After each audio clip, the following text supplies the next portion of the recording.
Am I the a-hole for telling my mother-in-law to shut the F up? I, 24 female, got married at 18 to my very first boyfriend. We got divorced when I was 19 and it was incredibly messy. He is not someone I want to be around ever again. Then I met my current husband at 20 and we got married after 2 years together. Everything is going wonderfully and we are expecting our first baby in late August/early September. My husband knows about my divorce and never told his family. But when we were dating, his family looked me up and found out. Ever since then, they think I'm a gold digger and a slut. My husband defends me and we're lower contact, but since getting pregnant, we've been in contact with them again. Everything has been smooth except for comments from my mother-in-law every now and then. I had my baby shower this weekend with just my close friends and family.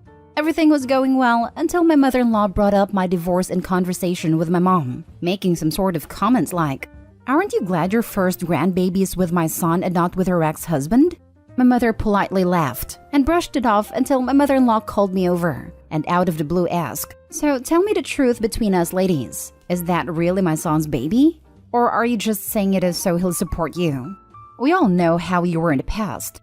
Everyone stared at me in disbelief. There was only 6 people there total. I looked at my mother-in-law and told her to shut the heck up and get out of my house. She told me she was just looking out for her grandbaby and I told her she didn't have one and she wasn't welcome in our lives. She left, and my sister-in-law started berating me, calling me a witch, and saying my mother-in-law had every right to question me. And I told her, if anything, I was the opposite of a cheap woman because I have only been in committed relationships.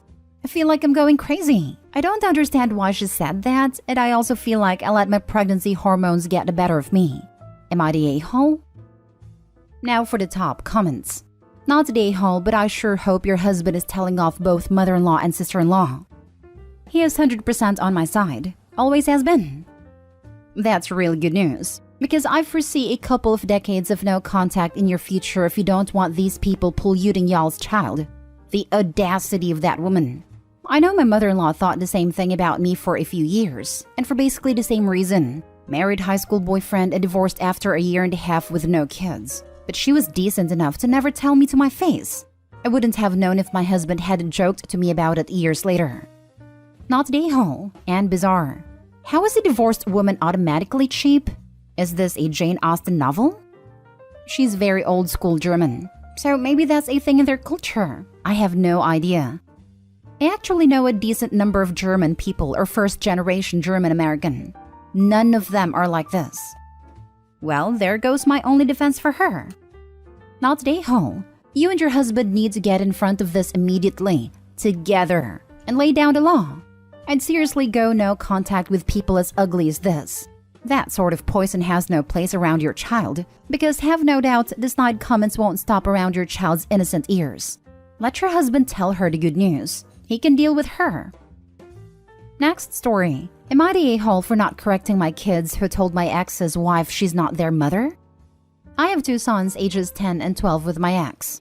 We broke up over a number of issues, one of which was Emily, a woman he had worked with for years. The 2 of them grew very close, and she was always telling me how my ex deserved better than me, that I was trying to steal his family away from him. A few times she even pretended to be his wife during work functions and my ex would laugh them off. As well as that he was really bad with money and other stuff. After we separated, he made things official with Emily, which came as no surprise to me. Emily was even more openly hostile when she realized my ex's family still liked me and would still include me. Not to mention when she realized my boys weren't super happy that she was their dad's new girlfriend. Emily actually called ex's mom a C-word for saying I was the best mom when they were all having a family dinner. My ex got a firm warning from the judge about using Emily to do exchanges of our boys and to deal with custody issues. This was after her confronting me a number of times during exchanges, in front of my children, and of her showing not just hostility but saying things that could be taken as alienation of a parent. He continued to allow this, and ex was fined for breaching the judge's orders. He was told if it happened again, custody would be modified. Recently, there has been an increase in the anger towards me. Emily's unable to have children, and she wanted the boys to consider her a mom. They asked me for help, and I said nope. That Emily was not the mother of my children, and I wasn't going to encourage them to consider her one after the years of verbal mistreatment from her. The boys had an award night back at the start of June at school, and while there, Emily told the boys to get in photos with her for the school newsletter. They said no. She told them she wasn't asking. They said she wasn't their mom, so she couldn't say that. My ex scolded the boys, but I said nothing. Ex and Emily said I should have backed them up and not allowed disrespect. I told them I did not find what they said disrespectful. They have claimed I am an awful parent and I should not let my kids get away with that, and that I am teaching them to disrespect women, etc. So now I am here to find out. Am I the a-hole? Not the a-hole. They stated facts. Also hilarious that they're compliant about not showing disrespect. Does this behavior qualify going back to get the custody modified in your favor? Because honestly, your boy's mental health is going to be continuously harmed by those two a-holes. This does not qualify going back. There was no big meltdown and cussing me out, so the judge wouldn't care. I know that it varies area to area, but what is the age at which the kids can choose whether or not they want to go to their dads? I have a feeling once that age hits, that is a choice they will make. Our court system says 16, 14 in the cases of long-distance parenting. Not the a-hole. Weird how it's disrespecting women when your kids don't want to do something, but it's not disrespecting women when Emily's openly hostile to you. I guess it's different when they do it. They said no. She told them she wasn't asking. I would document that and the entire exchange and bring it to the attention of the courts. Emily sounds terrifying. Not the a-hole. Do everything you can to keep this woman away from your children. It was documented, but this is not an event the courts will care at all about. Her showing not just hostility, but saying things that could be taken as alienation of a parent. He continued to allow this, and X was fined for breaching the judge's orders. He was told if it happened again, custody would be modified. Sure seemed pretty hostile to me, and it was directed at your children. At least keep track of it because it adds to the pattern of her behavior. Would not surprise me if they attempt to punish the kids somehow for this next time your ex has his time with them. Next story is titled, Am I the a-hole for calling the cops on my fiancé's mom? It's a wild situation, but I feel like I need a fair judgment. So I've 27 male, have been dating Regan, 27 female for 2 years, and have been engaged the past 6 months. When we first started dating, I realized that Regan didn't have the closest relationship with her parents, especially her mom. But all her siblings seemed to get along. I didn't really find out why until later. So, Regan's parents are part of the lifestyle, aka swingers. Growing up, this was really rough on Regan. Everybody in her small town knew and people made fun of her relentlessly. She hated it, but at the same time they were her parents. Well, when Regan was a senior, her mom's videos were posted onto a website. Boys in her grade found them, made her life hell. So she immediately went to a college far away, where we first met, and she really hasn't had a relationship with them. We live like 30 minutes from them and see them only at Christmas. Her parents are always reaching out to her, however. And so I've seen as the guy isolating Regan from the family. I come from a traditional family, church on Sunday types. Regan fell in love with this and really attached herself to my mom. They have gotten super close. Regan always talks about her liking my normal parents. So Regan decided to not invite her mom and dad to the wedding. She said she's embarrassed of them and doesn't want people knowing who her mom is. She even asked my dad to walk her down the aisle. Her siblings got angry with us and she decided to cut them off as well and not invite them, which caused Regan's mom to explode. She's called us so many times the last few months and tried showing up at our place. I've had to tell her to leave every single time as Regan didn't want to, which is leading to the image of me isolating Regan. So this weekend, Regan was at a bachelorette party. I was home alone. I hear someone at my door. I see it was Regan's mom and she looked emotional. I spoke through the doorbell and told her Regan wasn't home and that she needed to leave. She kept knocking and saying, I know she's in there, I just want to talk. I said she wasn't home and that she needed to leave.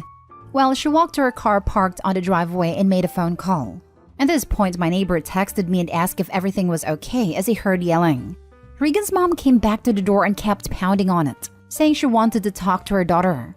I told her she had 1 minute to leave the property. She didn't, so I called the cops.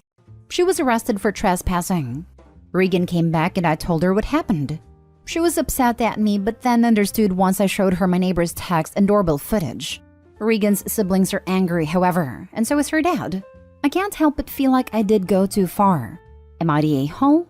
Edit. For people asking, Regan basically ghosted her parents in college. She told her siblings why she didn't want a relationship. They didn't agree with her reasons, and that is why she cut them off too. Her parents should be aware of the reasons through the siblings. Now for the top comments. Not Day Hall. Her parents are certainly free to be swingers, but it was very selfish not to think about how their lifestyle choices impacted their children. Regan is an adult and has made a decision not to have them involved in her life. Her mother was warned, but ignored it. You are free to choose, but choices have consequences.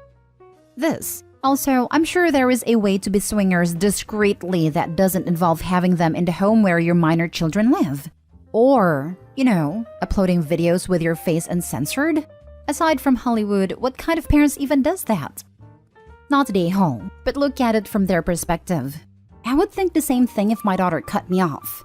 Regan needs to explain her feelings clearly to them as to why they aren't welcome in her life. Regan also likely needs therapy. But the daughter had almost no relationship even before she met him. Ignoring that and blaming the guy is a clear indicator that they don't take any responsibility for the estranged relationship. It's a common way people take to dealing with things they can't accept the responsibility for. I can't be wrong. There's no way my darling Regan is doing this herself. It must be that awful boyfriend of hers. She can tell them all she wants until she turns blue in the face, but they won't listen because they don't want to hear it. They'll find any reason not to trust it. That's exactly what happened to me. A narcissistic mother with no concept that she's an awful parent. Accusing the guy that told me you don't actually owe her anything, you don't need to put up with her, of isolating me because there's no chance in hell she could possibly ever have been the issue. 2 kids, 15 years, and still no contact with her later, and she still tries to tell people she's not a problem. My sister has moved away from her since and doesn't let her kid around her either. Not Day Hall. Jesus, your girlfriend has every right to not want to be around her parents. I can't even imagine how awkward and uncomfortable she felt when she was around them. And you have every right to call the cops on her mom. She was trespassing, apparently causing a scene, was warned that the police would be coming, and she still stuck around until the police showed up.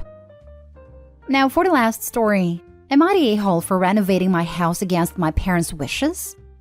About 6 months ago, I, 27 female, bought my childhood home for my parents. They both were having trouble getting up the stairs and felt they needed to downsize. They wanted to keep the house in the family since they had bought the house from my mother's grandparents. They were going to originally sell to my younger sister since she's the only one that plans to have kids and it is a big house, but she was not in the place to buy it at a time. My parents have spent a lot of money over the years fixing the house to their tastes, and the house is very beautiful. But me and my mother's tastes are very different. Plus, because my father took so long doing each part of the house himself, there are certain parts of the house that look more outdated than the rest. So I've been making plans to renovate most of the rooms. The only part of the house that is remaining the same as it is now is the master bedroom. While I had my parents and sister over for dinner last weekend, I told them about what I'd be changing. They all lost it on me, saying that I was destroying the memories we've made in the house. I disagree, since I have the right to make the house my own, and by their logic, they shouldn't have changed anything after they bought it from my mother's grandparents. They settled down after that, but a couple days ago I found out that my father had called my contractor and tried to fire him, stating that he was the actual owner of the house. When I called my father about it, he told me he would have never sold to me had I mentioned that I would be changing anything. I've since had to go no contact with most of my family because they won't stop calling to yell at me. Not the a-hole. It's your house. It's that simple. Yep, and Opie already gave them the perfect situation as an example. By their logic, they all should still be living in the house as it was when it was designed and built by Opie's great-grandparents. So like what, in the 1940s? As it sounds like Opie's dad had been remodeling the house for the past 30 years, the dad has zero room to be as butthurt as he is. And Opie, any stranger who had bought the house if you or your sister hadn't, would have undoubtedly renovated and remodeled. So many sellers don't understand it's not their house anymore. I can top this. When we bought our present home, I made good friends with a neighbor who was good friends with the former owner's best friend.